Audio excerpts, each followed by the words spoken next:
live. I think, therefore I am, and all that jazz. Hey, everybody, welcome to the Tribal Forum. I'm Michael Noland. And as people kind of trickle in, I'm going to go ahead and take care of some tribal business here, if you don't mind.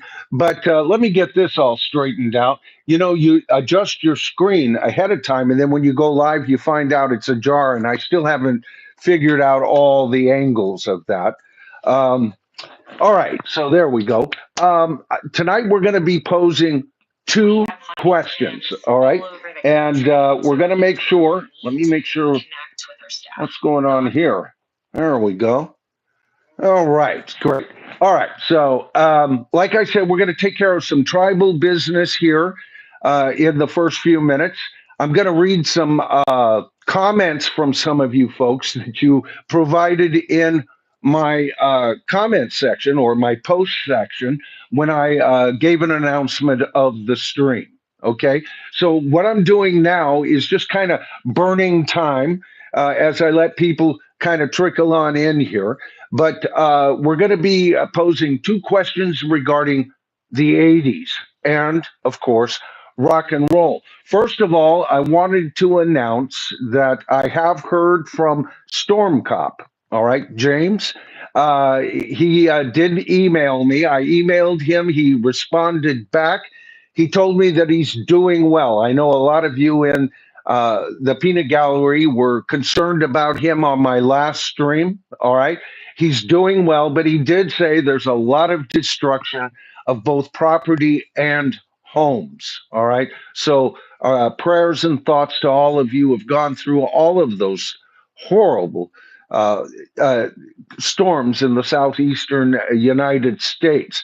I also wanted to say and give a verbal shout out. I've already done so in my last video to Richie C., Michael Boswell, and of course, White Monkey. All three of these were kind enough to give me a super thanks on my last stream. I always appreciate it. You guys keep this channel going. I'm telling you that. A lot of YouTube content creators, we're not getting the advertisement that we used to get, not quite as many commercials, right? A lot of that's been pulled back due to difficult financial times. And so when you guys go the extra distance, and once again, I always want to bring this out. You folks who are just watching these streams or my videos, that's the first line of supporting this channel. And I always appreciate that. For those of you who give me a thumbs up, hopefully, like you're doing out there right now, uh, I appreciate that. That's going the extra distance. If you watch commercials that lead up to my, videos, I try not to put them in the middle of my videos, right? Because I feel weird about that. But you are actually financially supporting this channel when you do so. And for those of you who give super thanks or have joined either my Patreon or my tribal members, okay, you guys go the extra distance even further, and I'm always appreciative of that. And I am really putting together the channel membership. It's going on fire, and I'm about ready to launch this like it's never been launched before. All channel members, I've got my notes here, get shout outs at the end of my videos. That's getting crowded already, and I may have to start providing double shout outs. Good Lord, James is in the house, and what do I see here? A $50. I hope you can afford this, James, after all that you've been through. A $50 super thanks. Oh, and by the way, brother, it is so good that you're doing well. And let us know in the comments here. I'm going to read you. Let's see. It says, "Thank you for checking in on me. I am back now. Let's get down to business. The tribe rocks." I agree, James. We're going to get past this little bit. I'm just letting people roll in. And I am so glad. You know what, James? Were your ears burning?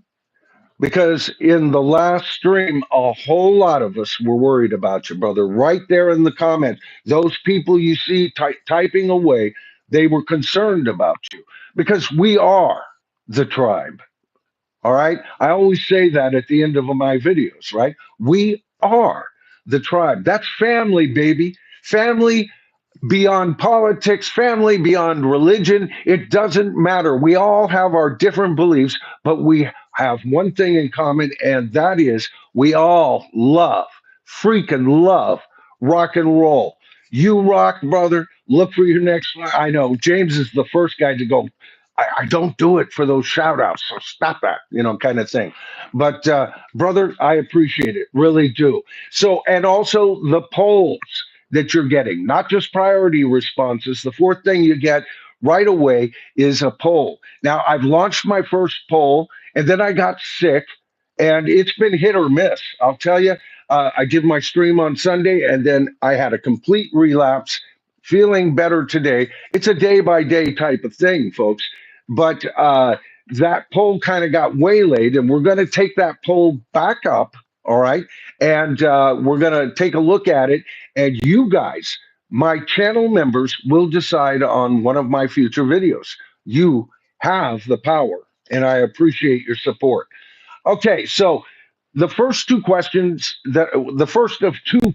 I should say, that I wanted to pose tonight, they both are concerning the 80s. All right. The first question is, what are the greatest 80s rock albums? Okay. Now, there's a reason why I'm asking that. Now, we'll get on to that in a minute. But the second question I have is, was the 80s rock's last decade, full decade? In other words, was that the last decade that rock and roll ruled the airwaves, ruled sales, ruled the concert circuit, everything? All right. They were in total control throughout the 80s, right? And if that's so, what other decades could compete? Could we really call the 50s a full decade of rock and roll when often people cite Rock Around the Clock in 1955 as being the first, I guess, number one rock record, right? Purists will tell you, no, rock and roll actually started much before that. They'll even reach into the 40s and 30s, right? But as a identified uh, art form, most people say 1955. And so that's not a full decade. Then a lot of people will say, well, then if you're going to say that, a lot of the 50s leaked into the 60s. And until the Beatles landed in America, the world wasn't really recognizing rock and roll. As a matter of fact, a lot of what was coming out of as rock and roll was by singers like Frankie Avalon, or what was that guy that did the remake of 10 Little Indians, and then there were none? Fabian, right? So we got a lot of those replacing true rockers from the 50s. All right. Uh, for example, Chuck Berry, Great Balls of Fire. I always forget his name. Fats Domino and all of these. But some of these people were actually getting in trouble. And so the music industry was trying to homogenize everything. You've heard me use that word before. And more trouble happened. And it seemed like rock didn't truly awaken until 1964. So if that's true, then my question is, even the 60s, a full decade of rock? A lot of people will say, well, before there was, the Beach Boys were doing good. And looks like we've got a call coming in, and I'm hoping that's not upsetting my stream. Would you block that, baby? All right, and somebody in the comments, let me know if I'm still on stream, and I'd appreciate that, because every once in a while we'll get a call that comes through, and then it often shuts down everything. So everybody still seeing me? All right, I'm still not seeing a comment that's letting me know that I'm still on the air. All right, you are still live. Thank you, James. All right, good. The reason is sometimes when these calls come in, it'll shut down. Like when I'm shooting a video, it'll shut everything down, including the screen behind me and everything. You know how I'm usually set up.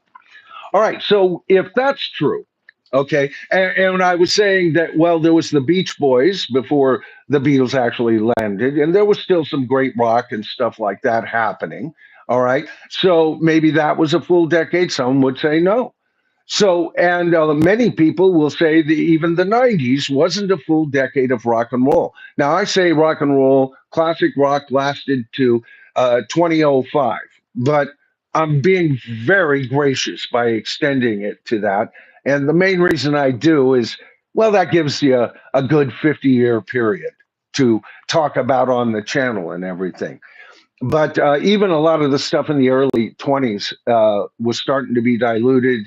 The amount of material that was coming from artists began to dwindle, and that leaked in my humble opinion, right to about into like 1997. Now, that doesn't mean that 1997 didn't have any great rock and roll, or 98, 99 didn't, but it wasn't that jam packed thing that was dominating the airwaves by the time the late 90s started rolling around. I remember that specifically. Different types of music, the Dave Matthews Band, the acoustic drive started coming in. And some people will say, well, that was alternative rock. Okay. But a lot of people looking in hindsight at David Matthews as an artist are not quite so, generous as to calling him, a powerhouse at that time. I liked him myself. I liked the band. Some Devil is a wonderful album. All right. So, with that in mind, I'm going to put my notes away here. I'm going to switch this section over to the posts, and I'm going to bring up some of the posts that were brought up. Ships Ahoy. Hey, good to hear from you, brother. Haven't heard from you in a week or two, anyway. Or at least if you have commented, I'm already on to my next video. So, apologies for that. The 50s and 60s were jazz decades. The 60s and 70s were rock decades. In the 80s was the second coming of the British invasion. Good point. Good point. It's been a while since I brought that up, but it was a second British invasion in many ways, with a new genre of interest. The 90s was the decade of grunge and the rock revival, and I agree with that. But how far into the 90s? About 20 years ago, 20th century music did die. Ugh. Oh, why? What is it about me that almost wants to agree with that simple statement? So, did Davies get his wish? I'm a 20th century man, but I don't want to die here. All right, very good, very good, excellent. Let's see. Let's get to another comment here. More. This is from Steve Stefane. Is that how you pronounce? I've often wondered. It's not Stephanie. It's Stefane. I believe. You can always correct me. He says more the last full decade of well-written and recorded pop rock music with great melodies, in my opinion. Amin, it's good to hear from you. I thought you were off YouTube, but it's really good to hear from you. I hope you're in the audience. He says, absolutely. All right. It was the last full decade. That's his opinion. White Monkey, you were one of the ones, and I know you're out in the gallery right now. White Monkey says, I would say the 90s was the last great decade for music. I agree with that, White Monkey. But once again, how far into the 90s? But if there had been like a resurgence come around, the year 2000, I don't think I'd be as harsh on those late 90 years. But it just seemed like they kind of, piddle paddled away. And then what we were getting was getting sparser and sparser, right? Uh, Nestor. Hey, good to hear from Nestor. Sadly, yes, before lip syncing, unfortunately, took over. Great point, right? And this is all part of the problem, in rock and roll, but that's not what this stream's about. But I agree with you. Sadly, okay, last night says, sadly, I agree. Rebel Punks said, I love Tug of War. So do I. So do I. Uh, Paul McCartney, not his last masterpiece, but his last major selling record. It looked like McCartney was poised to command the 80s just like he had done in the 60s with the Beatles and 70s as a member of Wings and as a solo artist there for a sliver of time. RW, good to hear from you. RW is a channel member. He says, you asked me the 60s or 70s, and I can list album after album, but no, you ask about the 80s, and I'm sincerely having a difficult time. I can think of a few okay or good albums, but great? I'm going to have to get back to you, or am I just too damn old? You know, there is a thought process there, and we're probably going to discuss that further. Oh, good to hear from Christian here. Dragons in the house here. Divining Dragon. I'm seeing a lot of sound opinions here. Ah, very good. And so do I, by the way, Dragon. I agree with you. The reality is, the 50s genuinely spawned rock and roll as it popularly is understood. The 60s saw the proliferation of many subgenres and, in my opinion, he states, the strongest stretch of quality expansion. The 70s saw the explosion of the singer songwriter model. I agree with that. And extended the 60s sound, but created a funky sound all on its own. The 80s saw the bloom coming off the rose. Okay, there you go. I am a bit of a fan of the 80s. More so the first three quarters of it, but we'll get into that later. But I can also hear and see your point of view when you say that. When you're talking about just pure driven organic rock and roll, there was a lessening of that, more of an embracing of new technologies and keyboards like that had never existed before in the 60s and 70s, late 70s, but they still didn't know how to mechanize it like they learned how to do in the 80s. The 90s saw an attempt to recapture the 60s zeitgeist, but like an Indian summer, it passed. I love that. I wrote a song called Indian Summer. So I love that phrase, and it means something to me.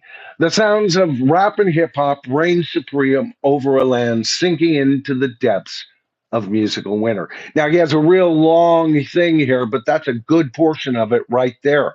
I did want to get on to the other two comments. Rod Johnson says, for me, great rock music ended in the late 70s. After that, virtually every band like sold out and started producing garbage commercially suitable for the masses. You know what? Are you talking about bands like Asia? You know, I've been listening a lot to Asia lately, or at least the first three albums, the first two primarily. To me, that's Asia, right? Here's a question for you, Rod. Was Asia the 80s prog rock version of the Beatles? Now, I don't mean it in importance, okay? That could probably go to someone else. But, were they the Beatles of their time in the sense that they were prog, but every damn one of their songs could be sung around a campfire? They were pop songs. Wetton wrote with others in the band pop songs, right? And they could all have been recorded without the prog elements and probably have been hits, right? What do you guys think? I'm a fan of Asia, early Asia. I lost interest after that third album. I bought all three of them, but that third album, it just wasn't turning my. I liked it at first, and then I just lost interest in it. Second album, kind of a little bit like that, with the first album being a rock masterpiece, and we're going to be talking about that album.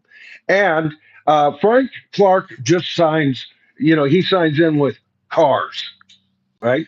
Now, are you talking about the Cars, or are you talking about in cars? Dum, pa, all right. A lot of people say, man, that's too mechanized for me, brother. I can't go there. But anyway, let me get back to the live stream here. We got a new member. What's that? We got a new membership. Oh, great. So where is there a notification on it, babe? Yeah, it's Who is it? what's his because I just got back and Nestor Danilo Tamayo. what's that? Nestor Danilo Tamayo. Huh. Yeah, new membership. Well, welcome to the tribe. And you'll get your shout out on my next regular video. All right. And like I said, all of those things I talked about are yours. And this next poll will be worth the price of your admission, brother. Okay. But I appreciate that. That's wonderful. That's just like getting a super thanks, people. All right. All right. Thank you so much. All right. So now I want to get back to my notes. And I wanted to talk about a couple of albums before we get in on onto the list I'm going to be talking about. It's a list from UCR. Okay. And they're running a poll with a first heat of 32 contenders. Sound familiar? That's how I run all of my major polls, right? We start off with 32 contenders, right? But these guys have beat me to the punch because this is their March Madness thing. So and you guys are going to be really happy that you showed up for this stream, even if you see it later. All right. The reason I say that is because you guys are going to be helping me develop my first heat of 32 albums from the 80s as a competition to find the four best albums. All right. And we'll do it just like I usually do all of my polls. But tonight, when I'm going to see here, and Kimberly, I want you to start taking screenshots when anybody in the peanut gallery mentions, first of all, the artist and the album. Please put that down. All right. Okay. And we'll take a screenshot of it. So if you're here live tonight, your vote will count. All right. If and then any of the you seeing this later, if you want to put your vote, the album and the artist has to be in the 80s, January 1st, 1980 to December 31st, 1989, released within that time period, and that will go on the list. Now, if I don't get enough, I will make my own assertions as to who I need to fill out that list. But if enough of you guys bring in, I won't have to add anybody. It'll be all in your hands.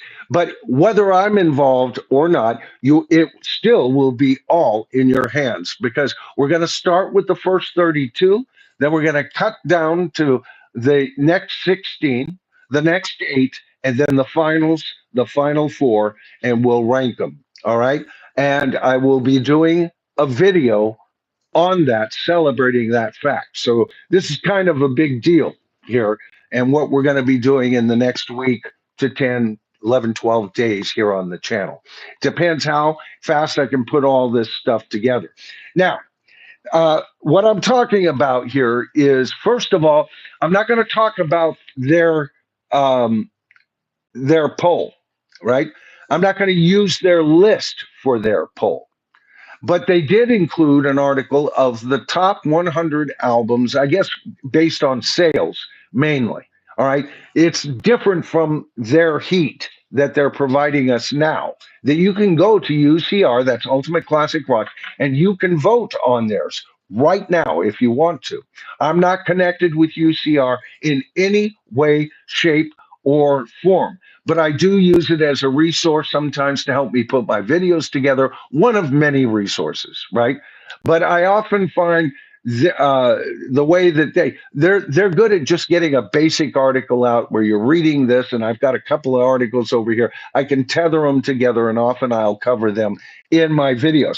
Now, they have on this bigger list of the top 100 albums, and that's what we're going to go through tonight.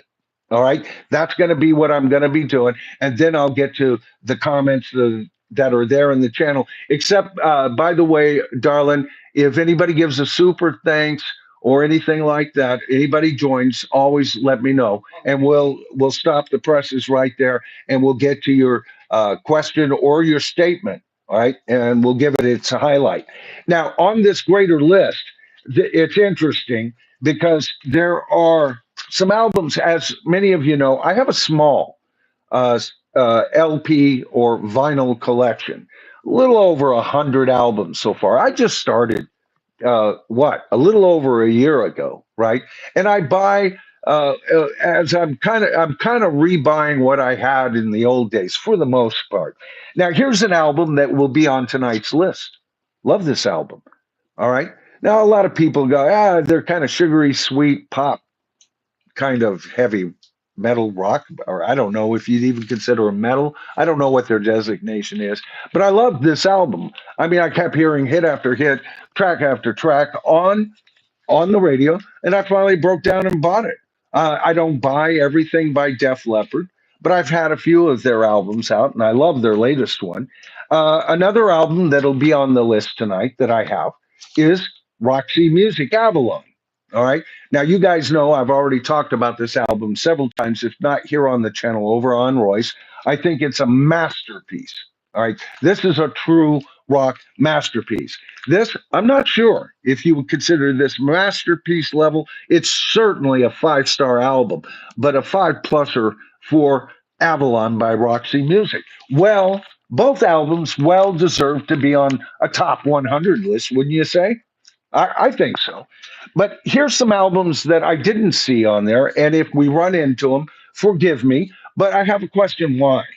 First of all, what about Yes? I think, no, this one is on that list. All right. There was three on this. I split um, my piles wrongly by one. But this was another one that's on there. I think this is a rock masterpiece, and it was responsible for Yes having a second half to their career. All right. They had fallen quite out of favor with fans and critics and sales of late, and had made a couple of kind of comeback attempts. And this is the one that finally nailed it. And I love this incarnation of Yes. But what about this album? Now, if you look at this is Robert Plant's Principle of Moments. Uh, I love all of Robert Plant's post work, especially his early, just after Led Zeppelin, all the way through Now and Zen. Now and Zen will be on this list we're going to be discussing. And if I had to choose, right, between Now and Zen and this one, I'd choose Now and Zen, but by a hangnail.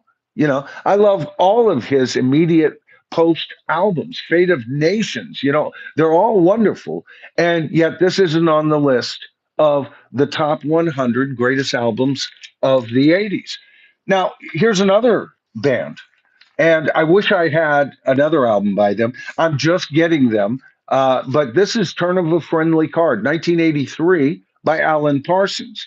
Was it 82 that Eye in the Sky came out? I mean, you couldn't watch um, race shows, sports shows, without hearing Alan Parson soundtracks in the background. You'd see cars racing around the track with one of his instrumentals going and the announcer over speaking it. I mean, they ruled the 80s as a band, and yet I didn't see, and of course, now watch me find one, but I didn't see one by Alan Parsons at all. And if that's true, I think that's really sad. All right. So now what I want to do is get over to this list. All right. These are as a matter of fact, I don't want to misrepresent them. Oh, I got to switch down, of course, even though I had my place. Let me see what I got here. I got to get past their poll, and it's the article directly below that. All right. So it's a long poll. All right. So here are the 100 best. Let's see, make sure. The top 100 80s rock albums, according to UCR, Ultimate uh, Classic Rock. All right. The publication. All right. Online. All right. So here we go. The Pretenders, 1980. All right. It says Chrissy Hyde was new school punk with a classic rock heart. I loved The Pretenders. Top 100 albums? Quite possibly. I don't know. What do you guys think? Rush, Permanent Waves. Absolutely one of the top rock albums out of the 80s. All right. How high would you rank it? I don't know. We've got a lot of competition to go here. Uh, okay. Against the Wind by Bob Seger and the Silver Bullet Band. All right. Major hit for him. My God, what is I don't know if it's from this album, but the one that he writes about being on the road, and it's on and it's on the radio all the time. I'm just not turn the page, yeah.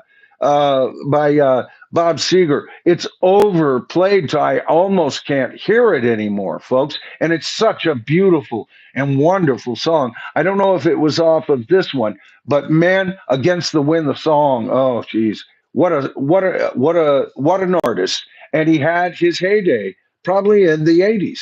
But is it the top 100? All right, you've got "Get Happy" by Elvis Costello and the Attractions. Isn't it the Attractions?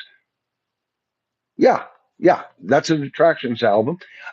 You've got Van Halen, Women and Children First. All right. You have Heaven and Hell by Black Sabbath. Now, this album uh, is not one of my favorite Black Sabbath albums. All right.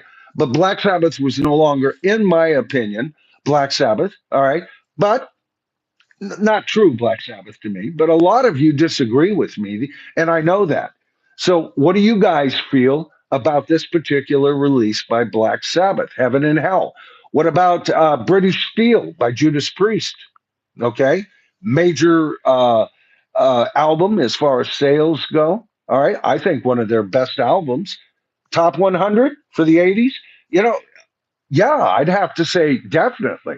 Maybe even in the top 50 possibly. I don't know. I haven't lived with the list long enough. That's where we're going to have fun with this poll.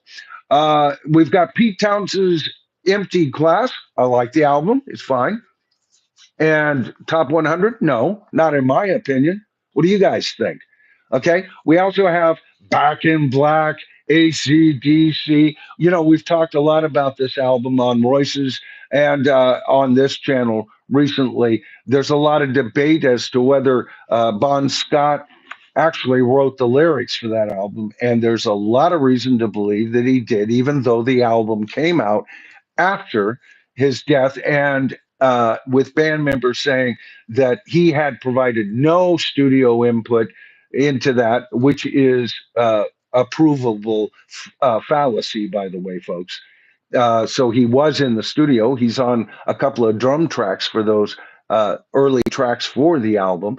And we also have his girlfriend saying that he had just finished up the night he died. He had just finished up all the lyrics for this next album, which of course was Back in the Black. What do you guys think? Either way, this album is a freaking masterpiece. I love that album.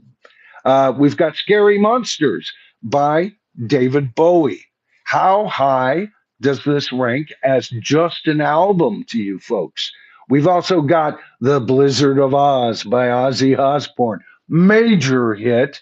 I know if Royce is out there in the gallery, he's going, yeah, yeah, in the top 10, man. I can just hear him right now.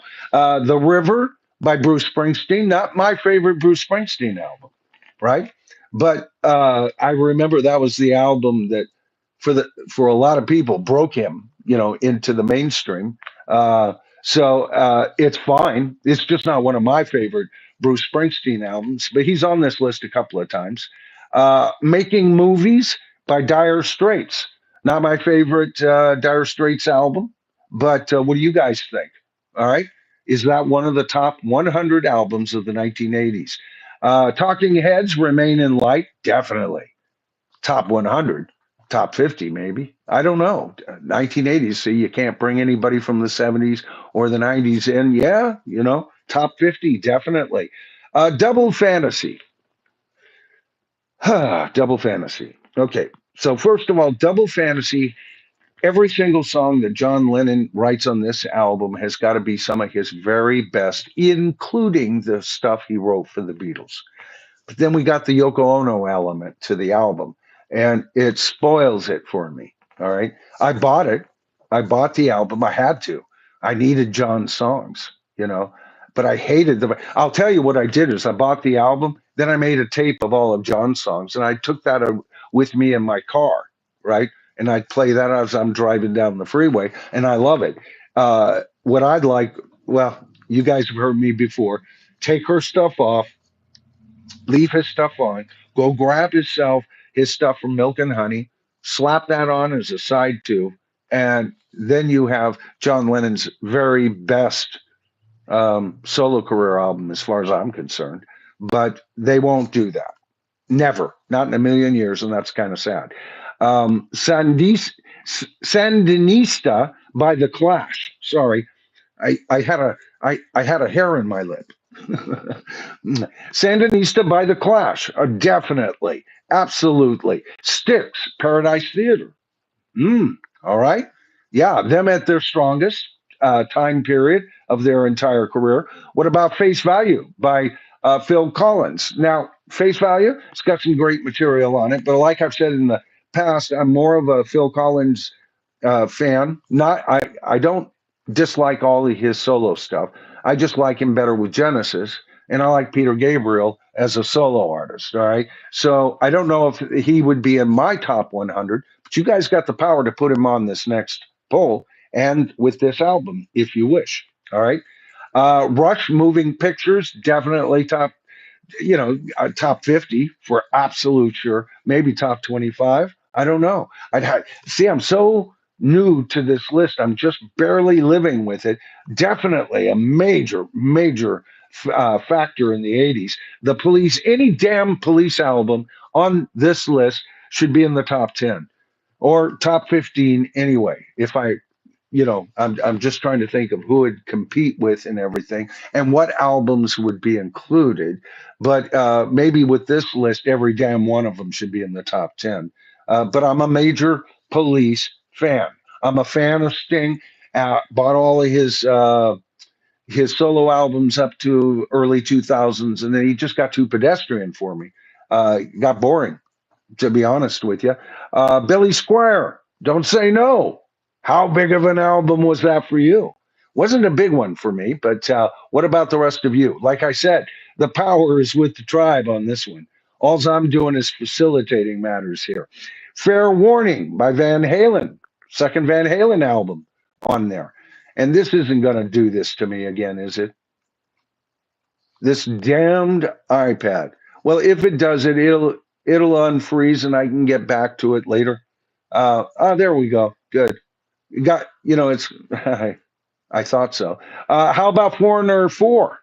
All right. One of my favorite albums of all time, Journey, Escape. Good album.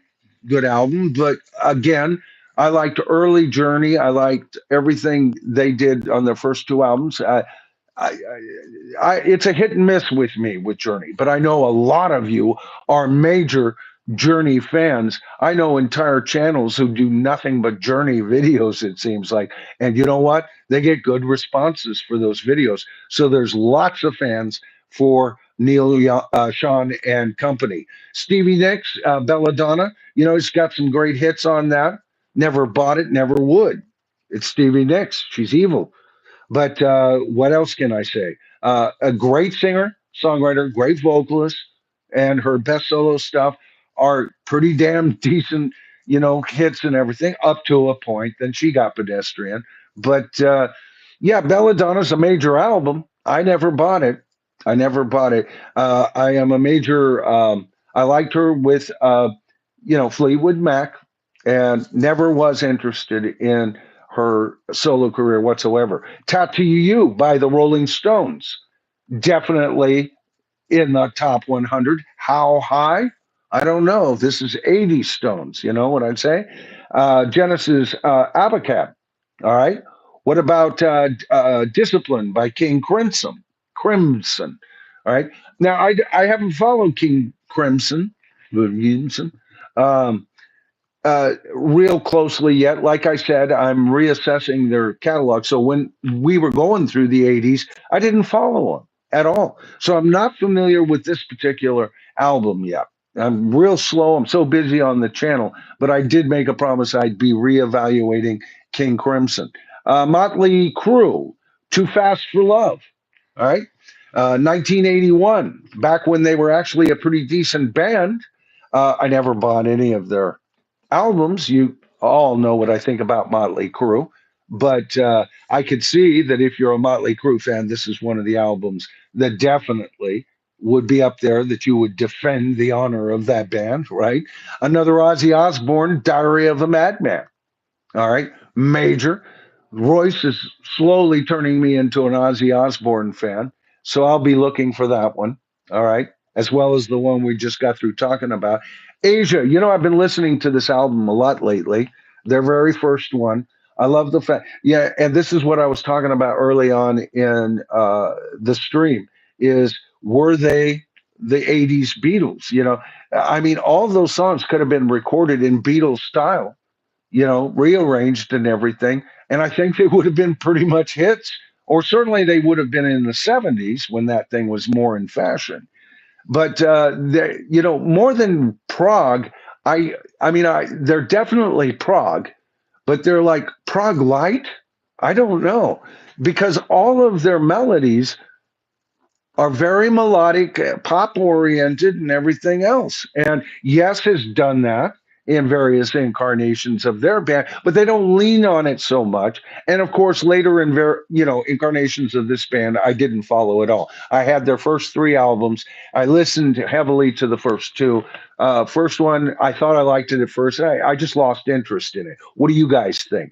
Iron Maiden, Number of the Beast, big major album. What do you guys think? Shoot Out the Lights by Richard and Linda Thompson. I don't know them. All right.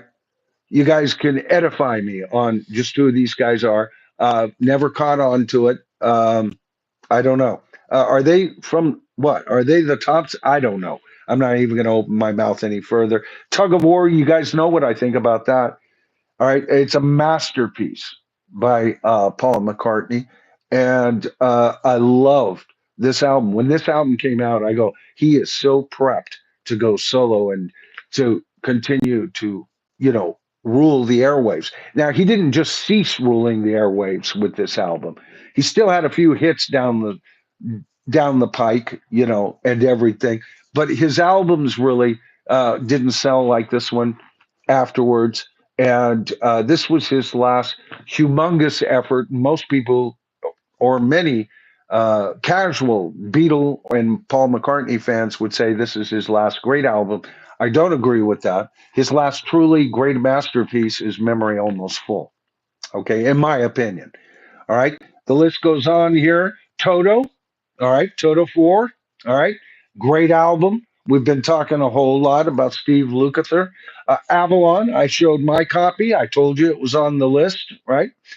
We've got Fleetwood Mac Mirage, not my favorite Fleetwood Mac album by them, but still a great album. It's just not quite like Fleetwood Mac and Rumors, but still at their powers. And I bought it and I played it, and I look forward to buying it again.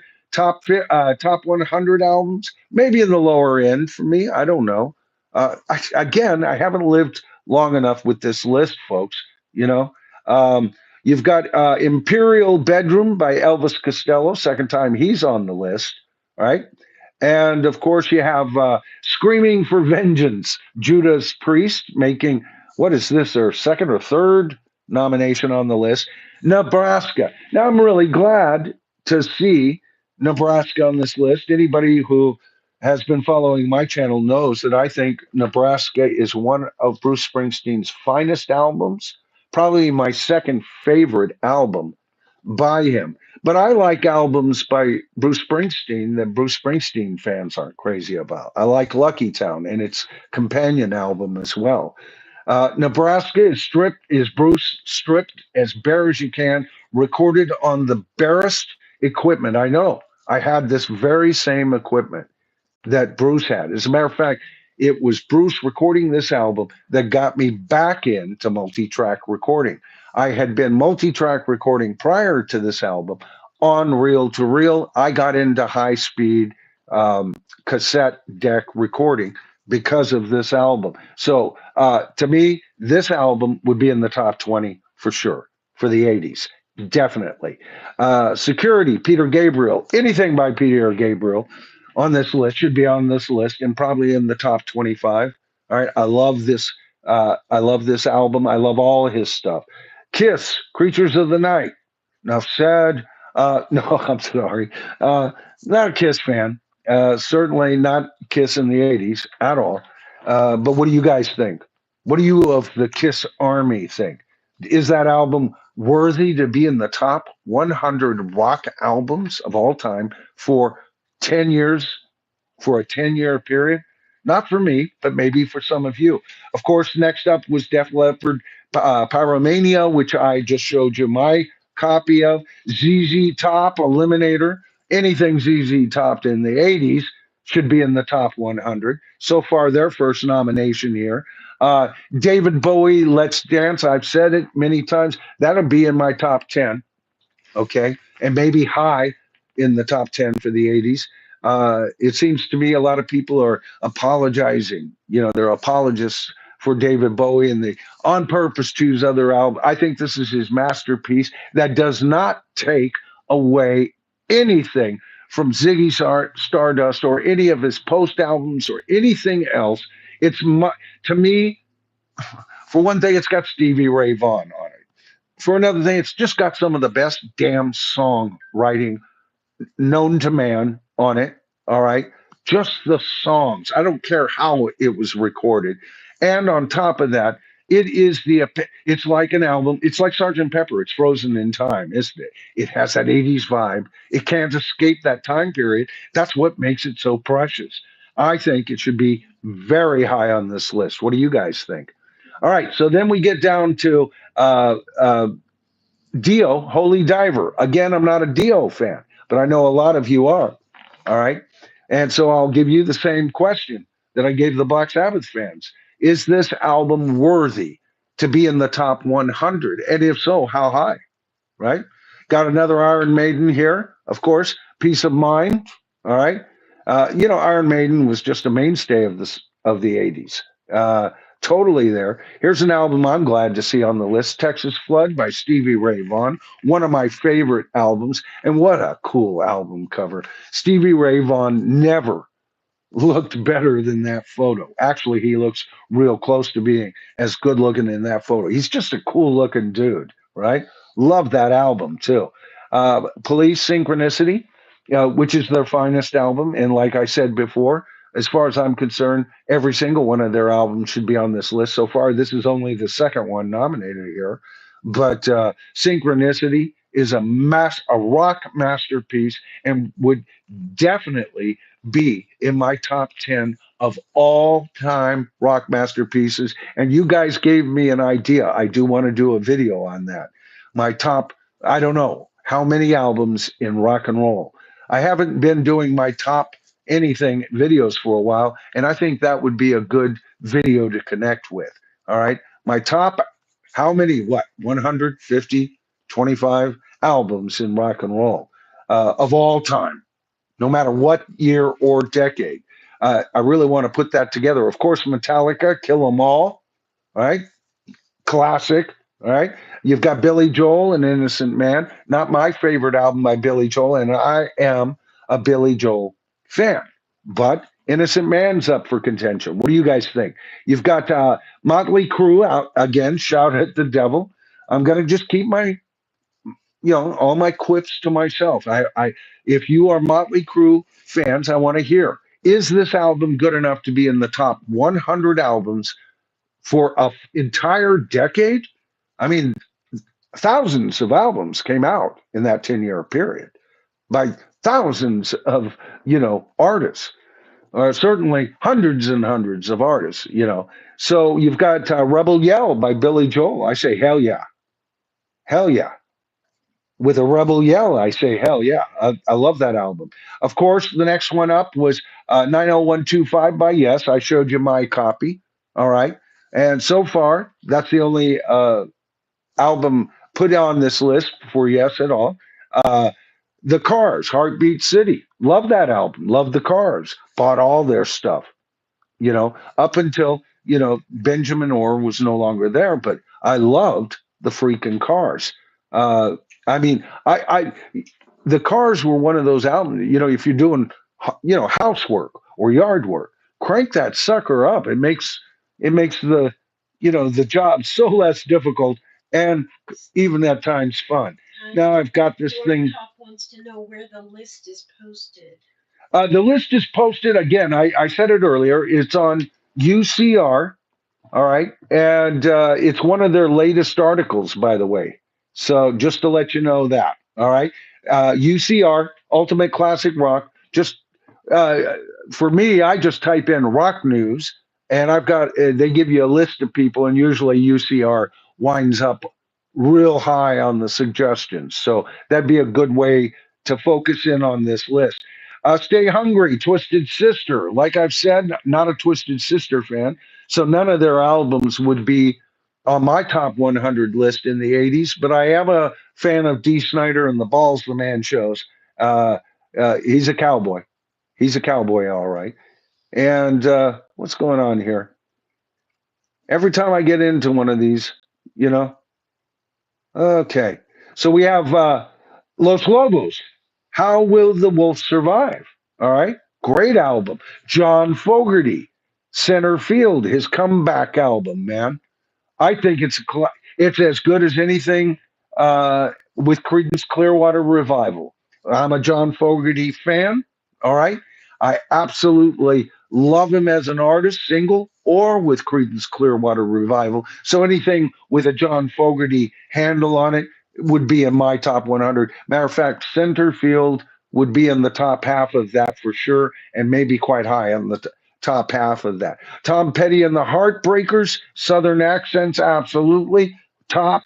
That would be on getting up there at the top of my list as well. Major Tom Petty and the Heartbreakers fan. Dire Straits, Brothers in Arms. Not only is that deserving to be on the list, it should be very high. It's one of those albums that was digitally mastered, like Tug of War, by the way, that were designed to sound good digitally, and it's a freaking like Tug of War masterpiece, their finest album. I don't care what anybody says.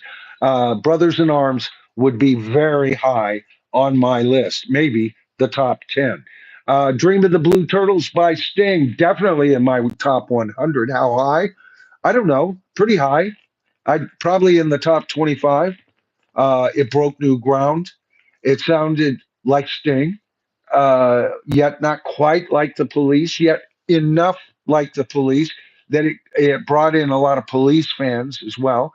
And he would sound over the years less and less like the Police, which I always thought was well, he got too pedestrian for me. That's that word again. Too safe, too blasé maybe is a better word for me.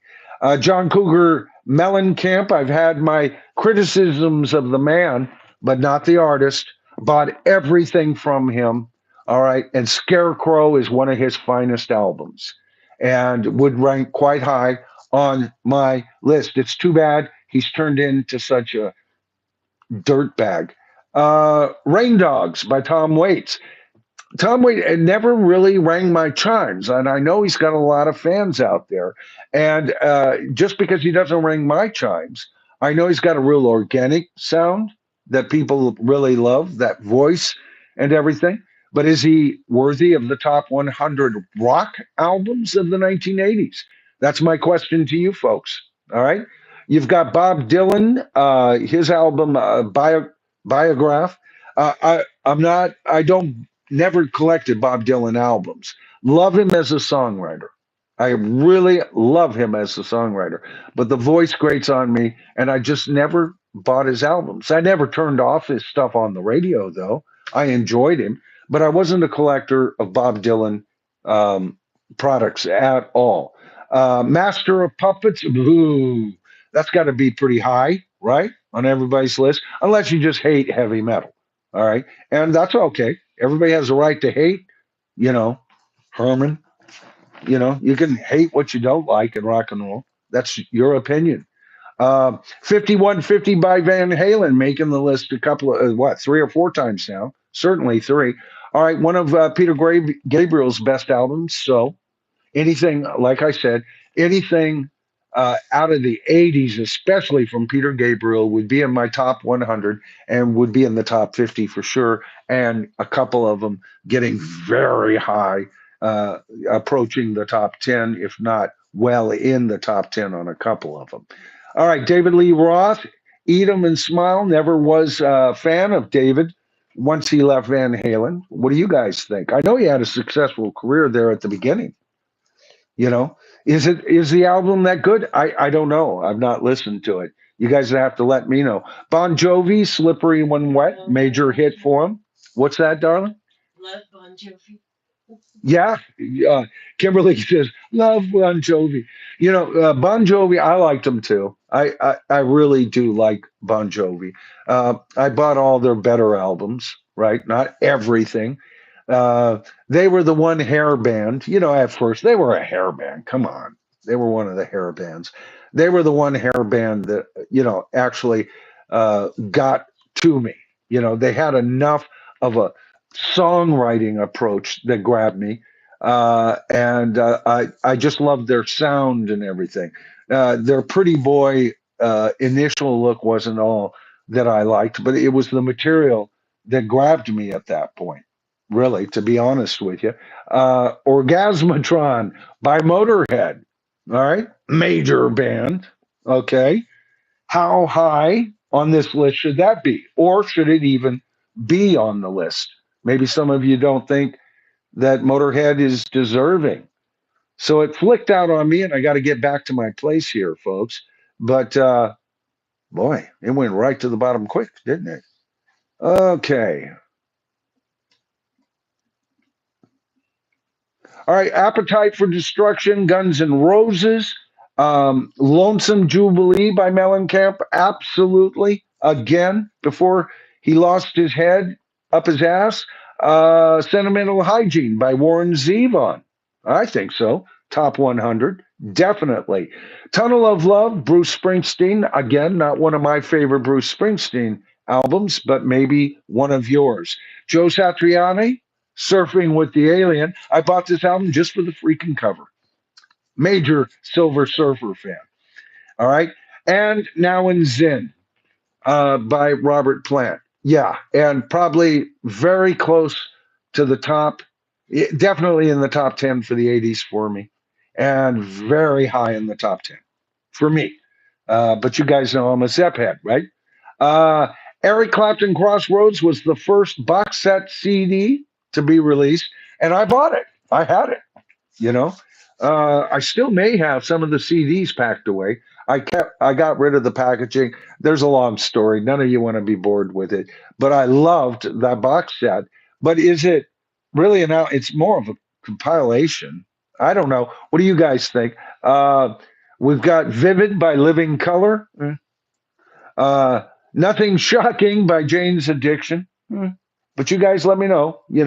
And Justice for All, Metallica. Metallica, man, making a strong showing on this list. Talk is Cheap by Keith Richards. Never have been a fan of either Keith Richards or Mick Jagger's solo albums, but evidently it's ranked quite high by somebody here. Volume 1 by the Traveling Wheelberries, an absolute masterpiece, definitely in the top 100 by an almost phantom band. They were done before they even started, practically. Lou Reed, New York. Okay. We've got End of the Innocence by Don Henley. Another guy I don't have much respect for, but I love him as an artist, and I love this album, and I think it definitely deserves to be in the top 100, probably around the mid range, right? Okay. So it's not the artist, Don Henley, I have a problem with. It's the man and the joke that he's become. Aerosmith, Pump.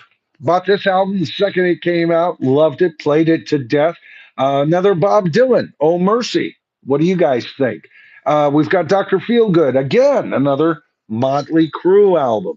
And then the list is ended by Neil Young, Freedom.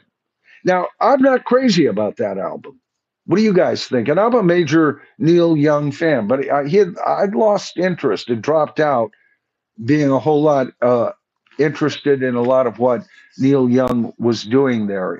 I'd come in and out as he adjusted. It seemed like during this time period, he adjusted his style even more than he was already famous for doing. You know, he was always one of those chameleons of rock, in my humble opinion. So that gets us through the list there, folks. And let me get back to the stream here. And let me make sure I've covered everything that I wanted to cover before we get to you fine folks here. I wanted to make sure that you're getting value for your time. All right. Yeah, it looks like we covered most of it. Okay. So what I want to do is get in and start taking a look at what some of you guys think about this. So let's take a look. I'm going to start here with the latest ones. I wish that would go away. There, it went away. Just all I had to do was wish for it. Let's see. Uh, yeah, Tommy the Cat says I went to the Horde Fest with Primus, Beck, and Neil Young. Amazing. I know. Neil Young has tons of fans, and I'm one of them. I'm one of them. I just don't buy into his whole everything. He's one of those artists that he'll do something like, oh my God, it's great. Like I love Comes a Time, of course, Harvest. I like his work with Crosby, Stills, Nash and Young. I love his first album was Cinnamon Girl, major fan. A lot of his stuff I liked, but then he got kind of mechanized there for a while. There was a couple albums during that time period I thought were great, but so forth. Oh, so edgy. Roxy Music Avalon. Yep. All right. Okay. So are you taking screenshots of some of these suggestions? All right. Great. Good. Because I'm glad to see, because even if nobody voted for that, if I didn't get enough votes to fill a field of 32, that would have been one of the albums I'd put right on there.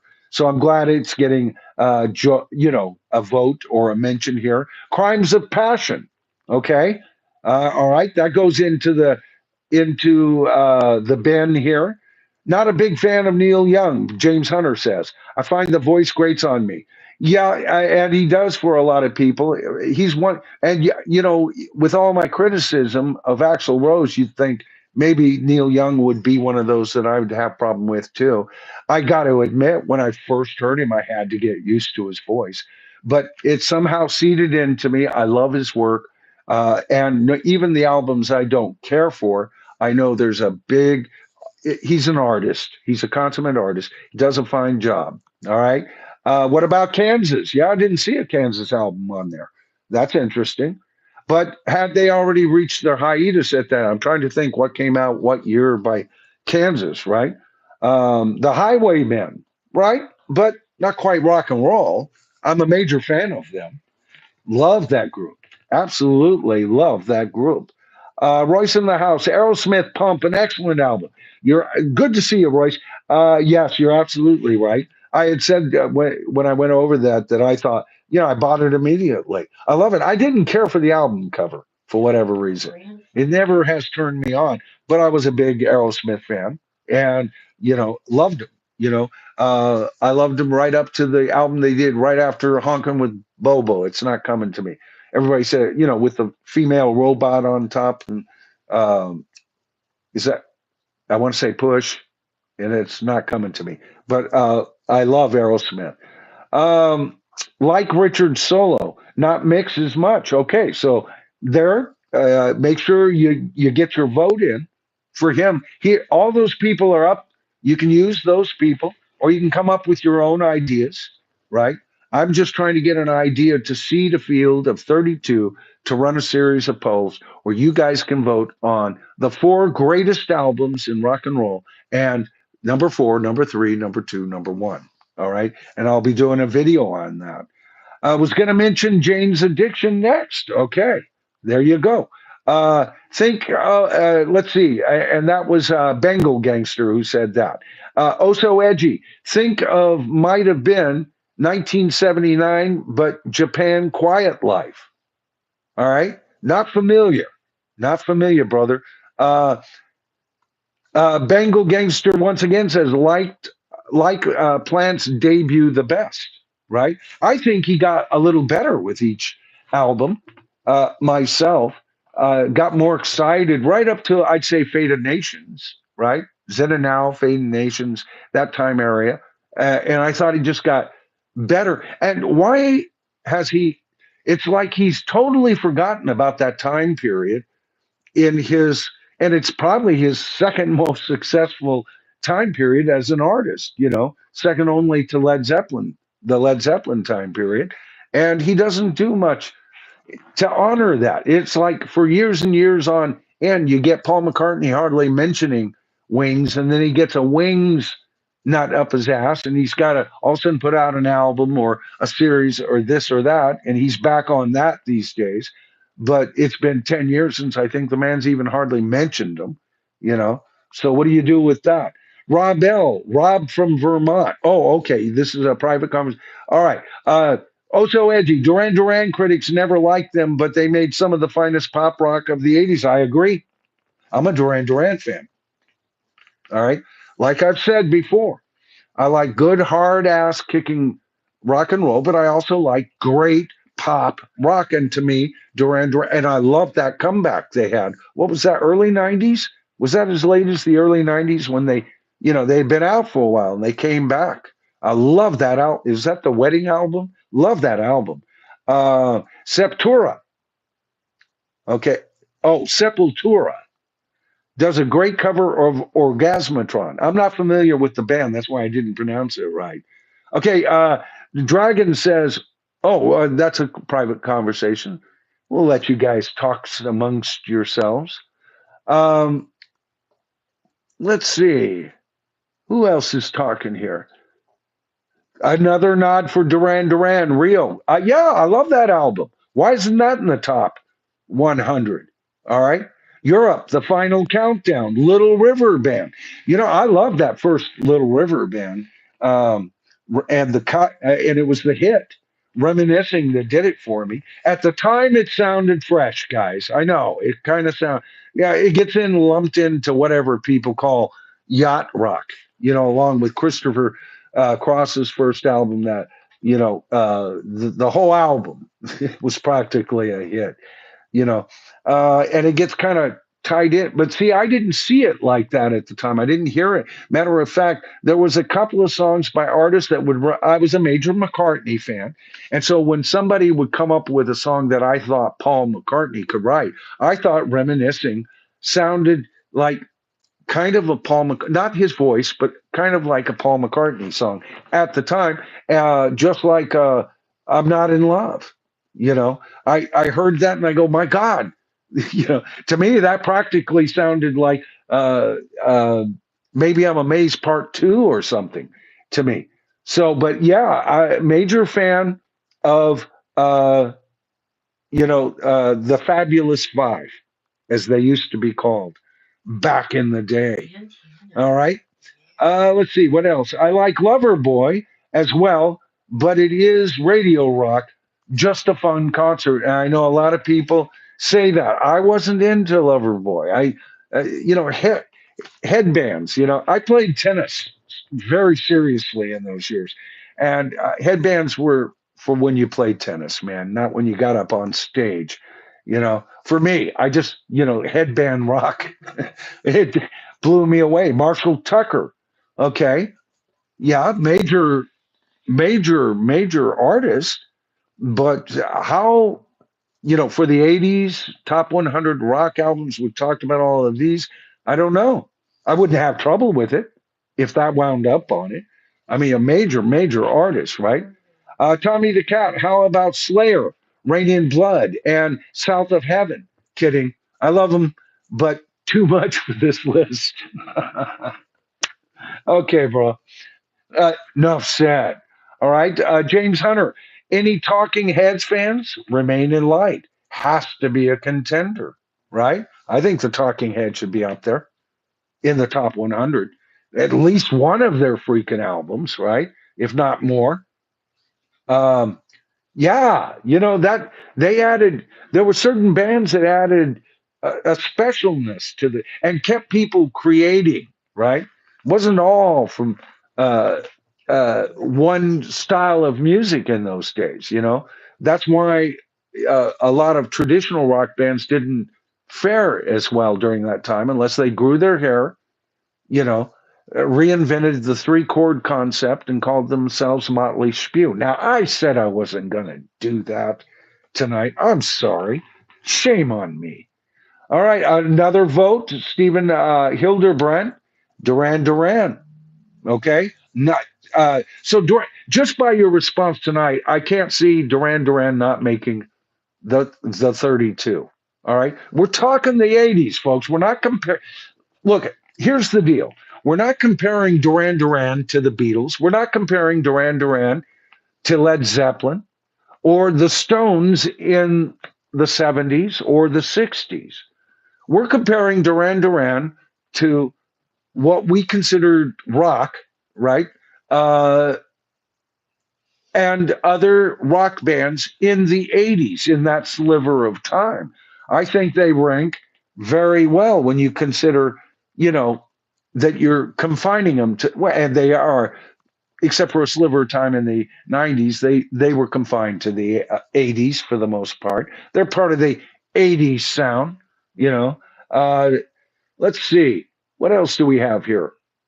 UCR Ultimate Classic Rock, but we can make a better list. Dragon said that. Yeah, okay. So you were giving them information, and I appreciate that, man. I'll tell you, what we're going to be doing is doing an interesting take on this list. See, they're doing it in dribbles, and they're going to do this big thing. And you guys will have to go over there and take a look at it, right? And you can vote on that too. But I want to see what the tribe has to say. All right. I took their list. I've directed you to what they are putting up there, for their current poll, and all of it's fair game. What I've said, my suggestions, my little gibberings as I went down the list is there for you to consider. But you can just ignore my ass and vote for what you want. All right. It can be that easy. All right, guys. Let's see. We're running a little over an hour, and that's fine. But I did want to hear from you as far as what you guys think about the 80s. All right. Was it the last full decade, first of all, of rock and roll? And here's another question for you. Was the 70s and 80s the only full decades of rock and roll? Now, you heard um, my reasonings around that theory early on in the stream. All right. And I'm really jonesing to hear how you guys think about this. All right. So now, once again, if you caught this stream late, you watch it later, leave your comments because those comments we don't have to take screenshots of. All right. Those comments will be left there on my live stream and I'll tally those just like I did the last time. And we had a hell of a lot of fun on that. We got well over 15,000 votes on that whole last major stream. Okay. So it gets bigger from here. All right. All right, guys. I appreciate each and every one of you for showing up. I'm sorry I haven't been available on the channel like I have. It's been hit or miss for me. For those of you who have been hanging in there with me, I got real sick. All right. And then I got better. Then I got real sick again. Then it's that kind of thing. There's a rhythm to this illness. And the reason I didn't give a big long announcement. I usually like to give at least 24-hour notice that I'm going to stream so that we can get a larger audience, right? And I wasn't able to do that last night. Last night I wasn't feeling great, and it was all a crapshoot. I thought I was going to have to maybe stream on Thursday rather than doing. I like to shoot for Wednesday, but I've used Thursday as a backup day when I miss Wednesdays, right? So I'm still kind of recovering, right? My regular videos will return as soon as I have gathered. You can hear it in my voice, I'm sure. Um, Gathered my full strength, right, and my full energies and everything. You gotta go easy when you're an old fart like me, when you get sick. You got to take care of yourself. You got to nurse yourself. Got to hydrate yourself. You got to get rest, right? And you've kind of got to relax and let your mind float downstream for a while, which is hard for me to shut my mind off. My mind works 24/7, and it's real hard for me to shut off. But when you're so ill, you can't even think like you normally do. Not a good time to be putting out videos, and I'd probably wind up sicker than I've already wound up. So I appreciate for all of you who showed up today. There's a core of you that'll show up in a moment's notice. I appreciate it so much. Once again, James, thanks so much for your wonderful super thanks. I want to thank everybody for showing up on the stream tonight. I really do appreciate it. Just watching the stream, either now or later, you're showing support to this channel. Give me a thumbs up. We've got 52 right now. That means we've gotten a bump already. If we can get another 48, we'll get yet another bump, and the stream will on replay get more views that way. That's a way to support this channel right there. That actually actively supports this channel. And you know what? It could even financially support the channel in that it encourages more people who might watch the commercials. Who knows? Anyway, I appreciate all of you for showing up for the Tribal Forum. This was Tribal Forum number 12, right? So we've put in a dozen streams here together, folks. And once again, the stream will be improving. How I show up will be improving. Like I said, everything I was in the middle of trying to get up and running on this channel just kind of got curtailed with this latest whatever it was, bug, whatever it is that I've had. Seems to be mainly up in the head, uh, which is, I'm kind of disarmed in that area as it goes anyway. You don't want to get sick in the head further, Michael. Anyway, all right, folks. I'm Michael Noland. This is the Tribal Forum, and I will see each and whoa! I was ready to shut down, and what did I see? Michael Boswell, you angel. $2 super thanks. And folks, I'm so glad you did this, Michael. All right. Thank you, Michael and Kimberly. Did you see that, darling? Yes, very Oh, nice. we appreciate it, Michael, so much. And you know what? I do want to mention this. I was going to mention this and kind of forgot. Uh, when somebody gives a real big one, like James has so kindly done today, James would be the first one to tell you, folks, that don't let that disrupt you from giving us a $2 super thanks. I'm just as grateful for the $2 as I am for the $50. My gratitude is based on the fact that you would even do such a thing. All right. I love that about you guys. And I'm glad you came in with this because every $2 counts. All right. Every single time somebody does that, I appreciate it so much. And all I can tell you is it's all going to improve this stream, improve my videos. And it's that simple. We don't make that much on YouTube, not at least at my level. All right. You make a bit, and it's enough to invest back into the studio, to be really frank and honest with you. It keeps the lights on here. There's tons of little purchases I have to make to continue to give you the video output that I do and to maintain equipment in the studio, the recording equipment, all kinds of things. I could bore you for the next half hour on what this studio entails. This mic will be eventually part of what we've set up. James earlier, Oh, we got another. Joseph Blue, I just saw that come up. That's weird. It's coming up green on my main screen here and blue. It's because of the difference. I'm looking at an iPad Air here and an iPad Pro here. But James, and I want to get to you, Joseph. Uh, I love you both. Joseph Blue, we love you right back, brother. Thank you so much. And I'm going to tell you, I bought this through donations. James was donating to this channel way before I even mentioned. He may have been, if not the first, he was the second or third person to ever donate to this channel. He may have been the first. He certainly was the first to do so big time. But James would be the first to tell you he doesn't want to discourage people from the smaller donations because you know what? Almost left this channel with a $50 donation. It is already up to 54, okay, with just two people keying in. I'm not trying to get you guys to gear in and do that right now. I'm just telling you that's how this channel is going to be. I'm going to be direct and honest with you. I appreciate your your financial support, but I never will get past the point of my viewers in general. You are the front line. When you watch my videos, otherwise there's no reason for me to do this, folks. All right. So when you watch my videos, you're doing me a major solid. When you go the extra distance and give me a thumbs up, which three of you just gave me three more.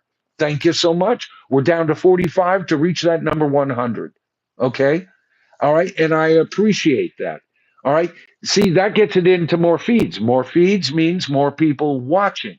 More people watching, more commercials watch. See, by you giving me a thumbs up, you never know, have helped me financially that way.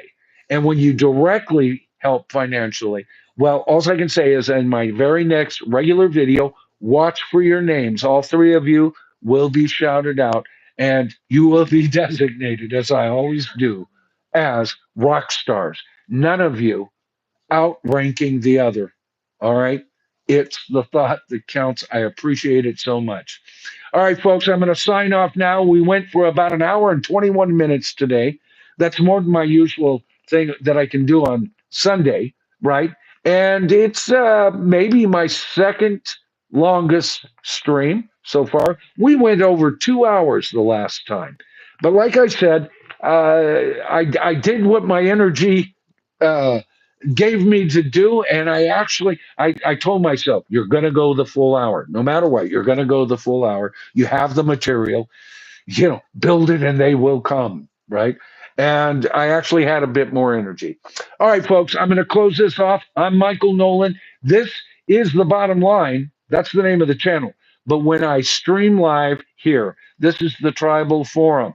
This is where you folks get to talk back, get to speak to me live and on the air. Storm Cop, thank you both for checking on me. That meant the world to me. James, it wasn't just us. We were speaking for a whole lot of the people you see right here. Maureen, it's good to see you. Green color of money. All right, I just saw that. All right, a lot of us were concerned about you, as I will be for anybody in the tribe who's going through difficult times. All right, life is tough and then you die, they say, right? And that's the way it is. But we can only hope for an oasis here and there as we live our lives. And I hope you're due an oasis real soon, James. All right, folks, again, Michael Nolan, The Bottom Line, or the Tribal Forum. And I'll see you on my next stream. Thanks for showing up, folks. All right. Bye bye.